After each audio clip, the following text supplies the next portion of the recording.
ക്രിസ്തുവിൽ എല്ലാവർക്കും വന്ദനം. വീണ്ടും പുറപ്പാട് പുസ്തകം 25-ാം അധ്യായം 23 മുതൽ 30-ാം വാക്യം വരെ ഒരു മേശ അല്ലെങ്കിൽ അപ്പം വെക്കുന്ന മേശയെ നമുക്ക് കാണാൻ സാധിക്കുന്നുണ്ട്. അത് പുറപ്പാട് പുസ്തകത്തിൽ മോശയ്ക്ക് കൊടുക്കുന്ന നിർദ്ദേശമാണ്. ഈ മേശ ഉണ്ടാക്കി, അത് ഉണ്ടാക്കുമ്പോൾ അക്കേഷ്യ തടിയും കൊണ്ടുണ്ടാക്കി അതിനെ മുഴുവനെ സ്വർണം കൊണ്ട് പൂശി ഉണ്ടാക്കണം എന്നാണ് നിർദ്ദേശം കൊടുക്കുന്നത്. ആ മേശ ഉണ്ടാക്കുന്ന സമയത്ത് ദൈവം പറയുന്ന ഒരു കാര്യമുണ്ട്. ഇതിന്റെ മേലില് ഇസ്രായേൽ മക്കളുടെ ഗോത്രങ്ങൾ എത്രയുണ്ടോ, 12 ഗോത്രങ്ങൾ, അതിലെ എല്ലാം റിപ്രസെന്റ് ചെയ്ത് അപ്പം, അതും പുളിപ്പില്ലാത്ത അപ്പം അതിന്റെ മേൽ വെക്കണം എന്നാണ് നിർദ്ദേശം കൊടുക്കുന്നത്. മൊത്തമായിട്ട് നമുക്ക് അതിനെ വായിക്കുന്നത് ലേവ്യ പുസ്തകം 6-ാം അധ്യായം 14 മുതൽ 16 വരെയാണ്. അത് എല്ലാവർക്കും ഒന്നും ഭക്ഷിക്കാൻ ഒക്കുകയില്ല. ആരോന്റെ സന്തതി മക്കള് മാത്രമേ, അതും വിശുദ്ധ സ്ഥലത്ത്, വീട്ടിൽ കൊണ്ടുപോയി കഴിക്കാനും ഒക്കത്തില്ല. വിശുദ്ധ സ്ഥലത്ത്, അതിവിശുദ്ധ സ്ഥലത്തല്ല, ആ വിശുദ്ധ സ്ഥലത്ത് തന്നെ തിരുനിവാസം എവിടെ ആണോ അവിടെ തന്നെ ഇത് ഭക്ഷിക്കണം എന്നാണ് നിർദ്ദേശം കൊടുക്കുന്നത്. ഇതിനെക്കുറിച്ച് നമ്മളൊന്ന് ചിന്തിക്കുമ്പോൾ ഈ മേശ ക്രിസ്തു ആണ് ഒരുക്കുന്നത്. നമുക്ക് ഇതിന്റെ മേൽ വെക്കുന്ന അപ്പമാണ് നമ്മൾ ഇന്ന് ചിന്തിക്കാൻ പോകുന്ന വിഷയം. അതായത് പുളിപ്പില്ലാത്ത അപ്പം, അതായത് പാപമില്ലാത്ത ക്രിസ്തുവിനെയാണ് കാണിക്കുന്നത്. അതായത് ഈസ്റ്റ് ഇല്ലാത്ത അപ്പം, പാപമില്ലാത്ത ക്രിസ്തുവിനെ കാണിക്കുന്നു. അത് അഹരോന്റെ മക്കൾക്ക് മാത്രം കഴിക്കാനുള്ളതാണ്, വേറെ ആർക്കും കഴിക്കാനുള്ള നിർദ്ദേശമില്ല. അതും കഴിക്കേണ്ടത് വിശുദ്ധ സ്ഥലത്ത് തന്നെ അത് കഴിക്കണം. ഇത് കാണിക്കുന്നത് ക്രിസ്തുവിന്റെ ശരീരത്തിനെയാണ്. നമുക്ക് അതിനെ ചിന്തിക്കാൻ സാധിക്കുന്നത് ക്രിസ്തുവിന്റെ ശരീരം. അതായത് യോഹന്നാൻ സുവിശേഷം 6-ാം അധ്യായം 32 മുതൽ നമ്മൾ വായിക്കുന്ന ഒരു കാര്യം, അതായത് ഈ യഹൂദന്മാർ അവര് ക്രിസ്തു ചെയ്ത അടയാളം, അതായത് അപ്പം ഭൂമിനെ പെരുപ്പിച്ച് ഒരു പുരുഷാരത്തെ മുഴുവൻ ക്രിസ്തു പോറ്റി, അവരെല്ലാം അതനുഭവിച്ചതിന് ശേഷം വീണ്ടും ക്രിസ്തുവിന്റെ പുറകെ നടക്കുകയാണ്. കാരണം വെറുതെ കിട്ടുന്ന അപ്പമാണ് അവർ ക്രിസ്തുവിന്റെ കഴിച്ചതും. അപ്പോൾ ഈ സംഭാഷണത്തിൽ, യോഹന്നാൻ സുവിശേഷം 6-ാം അധ്യായത്തിന്റെ സംഭാഷണത്തിൽ വായിക്കുന്ന ഒരു കാര്യം, ഇവരെല്ലാം ക്രിസ്തുവിന്റെ പുറകെ അവരുടെ വയറ് നിറയ്ക്കാനുള്ള അപ്പത്തിന് വേണ്ടി നടക്കുകയാണ്. പെട്ടെന്ന് ക്രിസ്തു ആ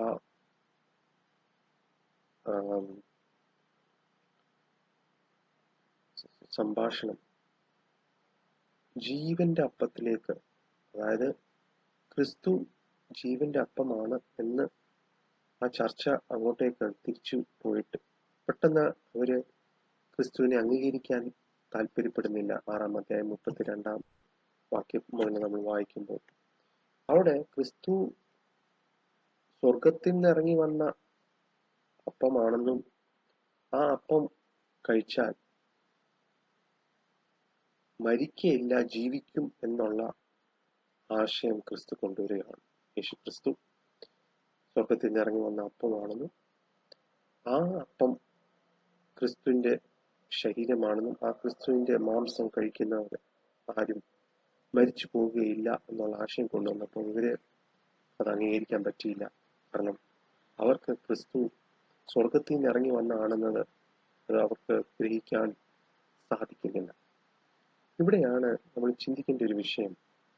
ക്രിസ്തുവിന്റെ അപ്പം കഴിക്കുന്നവർ എല്ലാം ജീവൻ, അതായത് ക്രിസ്തുവിന്റെ ശരീരം ഭക്ഷിക്കുന്നവർക്ക് ജീവൻ കൊടുക്കുമെന്നുള്ള ആശയങ്ങളാണ് ക്രിസ്തു എടുത്ത് വെക്കുന്നത്, യേശു ക്രിസ്തു എടുത്ത് വെക്കുന്നത്. അപ്പോ ഈ മേശ, പുറപ്പാട് പുസ്തകം 25-ാം അധ്യായത്തിലെ ആ മേശയുടെ മണ്ടയ്ക്ക് വെക്കുന്ന അപ്പം ക്രിസ്തുവിനെ എടുത്ത് കാണിക്കുന്നതും ആ അത് എല്ലാവർക്കും ഭക്ഷിക്കാൻ സാധിക്കുന്നില്ല. അഹരോന്റെ മക്കളും അഹരോനും മാത്രമേ അത് കഴിക്കാനായിട്ട് സാധിക്കുന്നുള്ളൂ. പെട്ടെന്ന് നമ്മൾ ചിന്തിക്കേണ്ട ഒരു വിഷയം, ലേവ്യ പുസ്തകം 10-ാം അധ്യായത്തിലെ അഹരോന്റെ മക്കൾ, അതായത് നാദാബും അബീഹുവുമായ അഹരോന്റെ മക്കൾ ദൈവത്തിന് ഹിതമല്ലാത്തത് ചെയ്തുകൊണ്ട് 10-ാം അധ്യായത്തിൽ അവർ ദൈവസന്നിധിയിൽ പടങ്ങി വീണ് മരിച്ചു. ദൈവത്തിന്റെ തീ അവരെ ദഹിപ്പിച്ചു. തന്നെയല്ല, അവരുടെ ജീവൻ നഷ്ടപ്പെട്ടു പോയി. സ്വന്തം മക്കൾ മരണത്താൽ വേർപെട്ട ആ ദുഃഖം അനുഭവിക്കാനും ആ ദുഃഖത്തിൽക്കുള്ളിൽ കടന്നു പോകാനും പോലുള്ള സ്വാതന്ത്ര്യം അഹരോൻ ഇല്ലാത്തതാണ് നമ്മൾ ഈ ലേവ്യ പുസ്തകം 10-ാം അധ്യായത്തിൽ നമ്മൾ വായിക്കുന്നത്. അപ്പോൾ ആ ദുഃഖത്തിൽ പങ്കെടുക്കാനും സ്വാതന്ത്ര്യമില്ല. സ്വന്തം അപ്പനാണ്. നമുക്കറിയാം, വേർപാട് എല്ലാവർക്കും ദുഃഖകരമായ ഒരു കാര്യം, ഹൃദയം തകർക്കുന്ന ഒരു വിഷയമാണ് ഈ വേർപാട് എന്ന് പറയുന്നത്. പ്രത്യേകിച്ച് മരണത്താലുള്ള വേർപാട് എന്ന് പറയുമ്പോൾ ഭയങ്കര ദുഃഖം. ഇത് അഹരോന്റെ കണ്ണിന്റെ മുമ്പിലാണ് ഇത് കാണുന്നത്. 2 കുഞ്ഞുങ്ങൾ, 2 മക്കൾ, അത് ആൺമക്കളായ 2 മക്കൾ കണ്ണിന് മുമ്പിൽ മരിക്കുമ്പോൾ ആ വേർപാട്, ഇതിൽ ദുഃഖിതനാകാൻ പോലുമുള്ള സ്വാതന്ത്ര്യം അഹരോനില്ല. പെട്ടെന്ന് അഹരോനോട് മോശ പറയുന്ന ഒരു കാര്യമുണ്ട്, വസ്ത്രം കീറുകയും ചെയ്യരുത്, ദുഃഖിക്കാൻ നിനക്ക് സ്വാതന്ത്ര്യമില്ല, കാരണം നീ മരിച്ചു പോകും. പെട്ടെന്ന് ആ അഹരോനോട് മോശ പറയുന്ന ഒരു കാര്യം ലേവ്യ പുസ്തകം 10-ന്റെ 12-ലും 13-ലും പറയുന്നത്, ശേഷിക്കുന്ന മക്കൾ, അതായത് അഹരോനും എലിയാസറും ഇത്തമാറും എന്ന് പറയുന്ന 2 മക്കള് ഈ പുളിപ്പില്ലാത്ത അപ്പം വിശുദ്ധ സ്ഥലത്ത് ഭക്ഷിക്കാൻ ആണ് മോശ നിർദ്ദേശം കൊടുക്കുന്നത്, വേർപാട് സംഭവിക്കുന്ന ആ സമയത്ത്. ഇത് നമുക്ക് ഇന്ന് ചിന്തിക്കേണ്ട ഒരു വിഷയം. കാരണം നമുക്കെല്ലാവർക്കും ഭൗമികമായ ഒരു ശരീരമുണ്ട്, അതിനകത്ത് ജീവനുണ്ട്. അത് മരിച്ചിട്ടില്ലെങ്കിൽ നമ്മുടെ ശരീരത്തിൽ ജീവനുണ്ട്. അത് നമുക്കെല്ലാം അറിയാവുന്ന കാര്യം. പക്ഷെ അതൊക്കെ മേലെയുള്ള ഒരു ജീവിതമാണ് മനുഷ്യന് ദൈവം അനുഭവിക്കാനായിട്ട്, മനുഷ്യൻ ആ ജീവനിലേക്ക് കടക്കാനും അത് അനുഭവിക്കാനായിട്ട് ദൈവം ആഗ്രഹിക്കണം, എല്ലാ മനുഷ്യരും. അതിനാണ് ഈ വീണ്ടും ജനനം എന്ന് പറഞ്ഞ് ക്രിസ്തു യോഹന്നാൻ സുവിശേഷം 3-ാം അധ്യായം നിക്കോദെമോസിനോട് പറയുന്നതും, വീണ്ടും ജനിക്കുന്നവർക്ക് നിത്യജീവനുണ്ട്. ഈ നിത്യജീവൻ ലഭിക്കുന്നത് പോലും ക്രിസ്തു ആകുന്ന വചനം. യോഹന്നാൻ സുവിശേഷം 1-ാം അധ്യായത്തിൽ നമ്മൾ വായിക്കുന്നത്, വചനം ജഡമായി അവരുടെ ഇടയിൽ പാർത്തു. അതാരാണ്? ക്രിസ്തുവാണ്. അപ്പൊ ഈ ക്രിസ്തുവിന്റെ വചനമാണ് നമ്മൾ ഭക്ഷിക്കുമ്പോൾ ക്രിസ്തുവിന്റെ ജഡം അല്ലെങ്കിൽ ക്രിസ്തുവിന്റെ മാംസം നമ്മൾ ഭക്ഷിക്കുന്നതിന് തുല്യമാണ്. അതായത് ഈ വചനം ഒരു വിശ്വാസിയെ സംബന്ധിച്ചിടത്തോളം ഏറ്റവും അടുപ്പവും ഒരു ബന്ധം സ്ഥാപിച്ചെടുക്കുന്നത് ദൈവത്തിന്റെ അരുളപ്പാട് അറിയുകയും ദൈവത്തിന്റെ മനസ്സറിയുകയും ചെയ്യണമെന്നുണ്ടെങ്കിൽ ഈ വചനമാണ് അടിസ്ഥാനമായിട്ട് ഒരു വിശ്വാസിക്കുള്ളത്. ആ വചനം ഭക്ഷിക്കുമ്പോൾ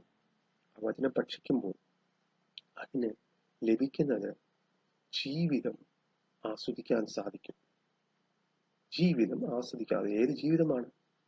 ഭൗമികമായുള്ള ലോകത്തിലുള്ള ജീവിതമല്ല, നിത്യജീവൻ അല്ലെങ്കിൽ സ്വർഗത്തിൽ നിന്നുള്ള ജീവിതം. വീണ്ടെടുപ്പിന്റെ സമയത്ത് അല്ലെങ്കിൽ വീണ്ടും ജനിക്കുന്ന സമയത്ത് ഒരു വിശ്വാസിക്ക് കിട്ടുന്നതാണ് ഈ ജീവൻ, സ്വർഗത്തിൽ നിന്നുള്ള നിത്യജീവൻ. ആ സമയത്താണ് തുടങ്ങുന്നത്. പക്ഷെ ആ തുടക്കം മാത്രം പോരാ, ആ ജീവിതം ഈ ലോകത്തിൽ അതിന്റെ സന്തോഷം അനുഭവിക്കണമെന്നുണ്ടെങ്കിൽ ഈ അപ്പം തിന്നേ മതിയാകത്തുള്ളൂ.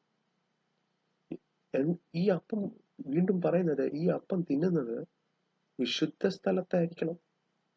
വിശുദ്ധ സ്ഥലത്ത് അല്ലാതെ, അതായത് ലോകത്തിലുള്ള എല്ലാത്തിന്റെയും കൂട്ടിച്ചേർത്ത് ഒരു ബൈവേർഡ് ആയിട്ടല്ല, അല്ലെങ്കിൽ ഒരു എല്ലാം ചെയ്യുന്ന കൂട്ടത്തിൽ വേദോസ്തം വായിച്ചു കളയാം, അല്ലെ വേദോസ്തം തിരുവചനം പഠിച്ചേക്കാം, എല്ലാത്തിന്റെ കൂട്ടത്തിൽ ചെയ്യാം എന്നുള്ള ആ കണക്കൂട്ടിലല്ല. അതിന് സമയമെടുക്കും. സമയമെടുത്ത് തന്നെയല്ല, സമയം മാറ്റിവെച്ച് വിശുദ്ധ സ്ഥലത്ത് ഇത് കഴിക്കാൻ പറയും. ഇതാണ് നമ്മൾ ഈ കൂടിവരവ്, നമ്മൾ എല്ലാവരും വിശ്വാസികളായിട്ടുള്ളവർ കൂടി വരുന്ന സമയം. അതൊരു വിശുദ്ധ സമയം തന്നെ, വിശുദ്ധ സ്ഥലം തന്നെയാണ്. കാരണം 2 3 പേരെ എന്റെ നാമത്തിൽ എവിടെ കൂടി വന്നാലും ഞാൻ അവരുടെ നടുവിലുണ്ട്. അപ്പൊ അതൊരു വിശുദ്ധ സ്ഥലമാണ്. കാരണം ദൈവം നമ്മുടെ നടുവിലുണ്ട്. ഈ നമ്മുടെ നടുവിൽ, അതായത് നമ്മൾ വിശ്വാസികളായിട്ടുള്ളവർ കൂടി വരുമ്പോൾ നമ്മുടെ നമുക്ക് ക്രിസ്തു യേശു ഉണ്ടെന്ന് വചനം അടിസ്ഥാനമായിട്ട് പറയുമ്പോൾ അവിടെ എന്താണ് നമ്മൾ ഭക്ഷിക്കുന്നത്? തിരുവചനം. എന്താണ് തിരുവചനം? ക്രിസ്തുവിന്റെ വാക്കുകൾ. ക്രിസ്തുവിന്റെ വാക്കുകൾ എന്താണ്? നമ്മുടെ ഈ ലോകത്തിൽ വന്ന് ജഡമായതാണ്. ഈ ലോകത്തിൽ വന്ന് ജഡമായി മനുഷ്യ ശരീരം എടുത്തു. മനുഷ്യ ശരീരമാണ്. അക്കേഷ്യ വുഡ് വെച്ചാണ്, അക്കേഷ്യയുടെ തടി വെച്ചാണ് ഈ മേശ ഉണ്ടാക്കുന്നത്. ആ മേശ ഉണ്ടാക്കി അതിനെ സ്വർണം കൊണ്ട്, മുഴുവൻ സ്വർണം കൊണ്ട് പൂശുകയും വേണമെന്നാണ് ഇത് പണിയുമ്പോൾ. അപ്പോൾ അത് തന്നെ 100% മനുഷ്യനായ ദൈവം ആണ് ക്രിസ്തു. മനുഷ്യൻ കടന്നു പോകുന്ന എല്ലാ കാര്യങ്ങളിൽ കൂടി ക്രിസ്തു കടന്നുപോയി. ആ ക്രിസ്തുവാണ് ക്രൂശിൽ നമ്മുടെ പാപങ്ങൾ എടുത്ത് നമുക്ക് വേണ്ടി യാഗമായി. അത് വിശ്വസിക്കുന്നവർക്ക് നിത്യജീവൻ തന്നെ കൊടുക്കുമെന്നാണ് വാഗ്ദത്തം. ഈ യോഹന്നാൻ സുവിശേഷം 6-ാം അധ്യായത്തിൽ ക്രിസ്തു ഇത് പറയുമ്പോൾ ഇവർക്കിത് ഗ്രഹിക്കാൻ പറ്റുന്നില്ല. യഹൂദന്മാർക്ക് ഇത് ഗ്രഹിക്കാൻ പറ്റുന്നില്ല. ഇവർ പറയുന്നത്, നീ ഇവിടെ ഞങ്ങളുടെ ഇടയിൽ യോസേപ്പിന്റെയും മറിയയുടെയും മകനായിട്ട് ജനിച്ചതല്ലേ, നീ സ്വർഗത്തിൽ നിന്ന് ഇറങ്ങി വന്നതാണ്. അത് അവർക്ക് ഗ്രഹിക്കാൻ പറ്റുന്നില്ല.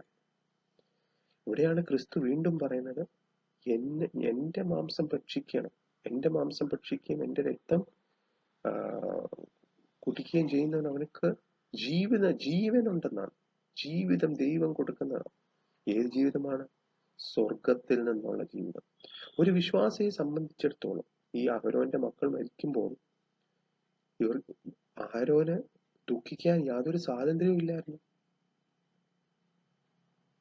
ഇതേപോലാണ് ഒരു വിശ്വാസി തിരുവചനം, ഈ ഭൗമികമായ ജീവിതം ജീവിക്കുമ്പോൾ അതിന്റെ നടുവിൽ ക്രിസ്തുവിന്റെ വചനം ലോകത്തിലെ കാര്യങ്ങൾക്ക് ഇടപെടാതിരിക്കാൻ ഒക്കത്തില്ല. അത് സ്വാഭാവികമാണ്. പക്ഷെ അതിന്റെ നടുവിൽ ചില കാര്യങ്ങളിൽ സ്വാതന്ത്ര്യമില്ല ഒരു വിശ്വാസികൾക്ക്. പ്രത്യേകിച്ച് ഈ ലൗകികമായ കാര്യങ്ങളിൽ ഏർപ്പെട്ട് പോകുമ്പോൾ ആ മനസ്സ്, ഒരു വിശ്വാസിയുടെ മനസ്സ് അതിലേക്ക് മിഴിച്ചു പോകാതിരിക്കാനാണ്. കാരണം സങ്കടം വരുന്നത് സ്വാഭാവികമാണ്. സങ്കടം തന്നെയല്ല, ഒരു നിർണായക ഘട്ടത്തിൽ, ജീവിതത്തിന്റെ ഓരോ നിർണായക ഘട്ടത്തിലും അതിലേക്ക് മിഴിച്ചു പോകാതിരിക്കണമെന്നുണ്ടെങ്കിൽ, മനസ്സ് പതറാതിരിക്കണമെന്നുണ്ടെങ്കിൽ, കലങ്ങി പോകാതിരിക്കണമെന്നുണ്ടെങ്കിൽ ഈ വചനം മാത്രമേ ഉള്ളൂ ഒരു പോംവഴി. ഈ വചനം ഭക്ഷിക്കുക എന്നുള്ളത് മാത്രമേ ഉള്ളൂ പോംവഴി. പക്ഷെ അത് ചെയ്യാതിരിക്കുമ്പോഴാണ് ഒരു വിശ്വാസികൾക്ക് ആത്മീയമായിട്ട് വളരാൻ അസാധ്യമാകുന്നതും കുരുടായി പോകുന്നതും ഫലം കായ്ക്കാതെ വരുന്നതും ഈ വചനം ഭക്ഷിക്കാനും തീരുമാനിക്കാത്തതും. ഇവിടെയാണ് നമ്മൾ ഇത് ഒരു വചനം ഓർമ്മ വരുന്നത്. സങ്കീർത്തനം 23:5 ശത്രുക്കളുടെ മുമ്പാകെ മേശ എടുക്കുന്നു. ഏത് മേശയാണ്? ഈ മേശയാണ് പുറപ്പാട് പുസ്തകം 25-ാം അധ്യായത്തിൽ നമ്മൾ കാണുന്നത്. ഈ മേശയുടെ മേൽ എന്താണ് വെക്കുന്നത്? അപ്പം. അപ്പൊ ആ ശത്രുക്കളുടെ മുമ്പാകെ മേശ ഒരുക്കുന്നത്. കാരണം പല ശത്രുക്കളും ഉണ്ട് ഒരു വിശ്വാസിക്ക്. പിശാച് ഒരു ശത്രുവാണ്. നമ്മുടെ സ്വയം ഒരു സെൽഫ് തന്നെ ഒരു ശത്രുവാണ്. ഈ ലോകം ഒരു ശത്രുവാണ്. ഇതിന്റെയൊക്കെ നടുവിൽ ഒരു വിശ്വാസിക്ക് ഉറച്ചു നിൽക്കണമെന്നുണ്ടെങ്കിൽ ഈ അപ്പം ആണ്. അപ്പം എന്താണ്? ദൈവവചനം. എഫെസ്യർക്ക് എഴുതിയ ലേഖനം 6-ാം അധ്യായത്തിൽ കാണുന്നത് അതൊരു വാളാണ്, ഒരു ആയുധം തന്നെയാണ്. ആ ആയുധം തന്നെയാണ് ക്രിസ്തു മത്തായി സുവിശേഷം 4-ാം അധ്യായത്തിൽ പിശാചിനെതിരെ ഉപയോഗിച്ചതും. എഴുതിയിരിക്കുന്നു 3 തവണ എഴുതിയിരിക്കുന്നു എന്ന് ക്രിസ്തു പറഞ്ഞു. അപ്പോ ശത്രുക്കളുടെ മുൻപാകെ മേശ ഒരുക്കിയിരിക്കുന്ന ദൈവം എന്തിനു വേണ്ടിയാണ്? നമ്മൾ ജീവിതം സ്വർഗത്തിൽ നിന്നുള്ള ആ ജീവൻ ആസ്വദിക്കാൻ തന്നെയാണ്. ഒരു വാക്യം കൂടെ നമുക്ക് ചിന്തിക്കാനുള്ളത് 1 കൊരിന്ത്യർ 15:25-26. അവസാനത്തെ ശത്രു മരണം, ഇതിനെയും ക്രിസ്തുവിന്റെ കാൽ കീഴിൽ ആക്കുന്ന ഒരു സമയം വരുന്നുണ്ട്. അതായത് ഒരു ദിവസം ശത്രുക്കളുടെ മുൻപാകെ മേശയൊരുക്കും. ആ മേശ, ഈ മോശ കണ്ട മേശ എന്ന് പറയുന്നത്, ആ നിർദ്ദേശം കൊടുക്കുന്നത് നമ്മൾ ഓർമ്മയിൽ വരണം. അത് സ്വർഗത്തിൽ നിന്നുള്ള അവനെ കാണിച്ച അതേ രൂപത്തിലാണ് അവനോട് ഉണ്ടാക്കാൻ പറയുന്നത്. അതിന്റെ നിർദ്ദേശങ്ങൾ, അളവും കാര്യങ്ങളെല്ലാം കൊടുക്കുന്നത്. അപ്പൊ ഒരു ദിവസം വിശ്വാസികൾക്ക് പോലും ഈ മരണം നമ്മുടെ കാൽ കീഴിൽ വരുന്ന ഒരു സമയമുണ്ട്. ആ മരണത്തിന്റെ നടുവിൽ ദൈവം ഒരുക്കുന്ന എന്താണ്? മേശ. എന്താണ് മേശയുടെ മേൽ നമ്മൾ കാണുന്നത്? പുളിപ്പില്ലാത്ത അപ്പം, പാപമില്ലാത്ത യേശുക്രിസ്തു, സ്വർഗത്തിൽ നിന്ന് യേശുക്രിസ്തു. ഈ ചിന്തകൾ നമ്മൾ ധ്യാനിച്ച് അതിനെ കൂടുതലായി ചിന്തിക്കാനും പഠിക്കാനും ദൈവം സഹായിക്കട്ടെ എന്ന് പ്രാർത്ഥിച്ചുകൊണ്ട് എൻ്റെ വാക്കുകൾ ഞാൻ അവസാനിപ്പിക്കാം.